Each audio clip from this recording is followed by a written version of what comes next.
मात्र तोपर्यंतच्या राजकारणामध्ये धनंजय मुंडे यांच्यावर हे जे गंभीर प्रकारचे आरोप झाले, याबद्दल हाके यांनी सुद्धा सांगितलं की जरांगे हे काही बोलतायत, असं काही नाही आहे वगैरे वगैरे. मात्र महायुतीतूनच कोणीसुद्धा धनंजय मुंडे यांच्या बाजूने का उभं राहत नाही, या प्रश्नाचं उत्तर आतापर्यंत मिळत नाही आहे. धनंजय मुंडे यांच्या भगिनी पंकजाताई मुंडे, ज्या स्वतःच्या जिल्ह्यात असं काहीतरी होतं आहे, तिथंसुद्धा या प्रकरणामध्ये काहीही बोलायला त्या समोर आलेल्या नाही आहेत.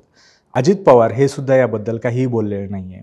गृहमंत्र्यांनी या संदर्भात सांगितलं की योग्य ती कारवाई करण्यात येऊ. मात्र धनंजय मुंडे यांच्या बाजूने महायुतीतला कुठलाही माणूस बोलत का नाही, हा पडलेला प्रश्न आहे. आणि विशेषतः अशा काळामध्ये ज्यावेळेस महानगरपालिका, नगरपालिका, नगरपंचायत, जिल्हा परिषद निवडणुका तोंडावर आल्यात आणि बीडमध्ये सध्या झालेल्या राजकारणानंतर BJPला, भाजपाला खूप ताकद लावावी लागणार आहे. त्यासोबतच अजित पवार यांना सुद्धा स्वतःचा गड वाचवण्यासाठी ताकद लावावी लागणार आहे. अशा परिस्थितीमध्ये कुठलाही नेता समोर येत नाही आणि नेमकं याच राजकीय परिस्थितीमध्ये हे सगळं का होतं आहे, या प्रश्नांची उत्तर मात्र अजून मिळालेली नाही आहे.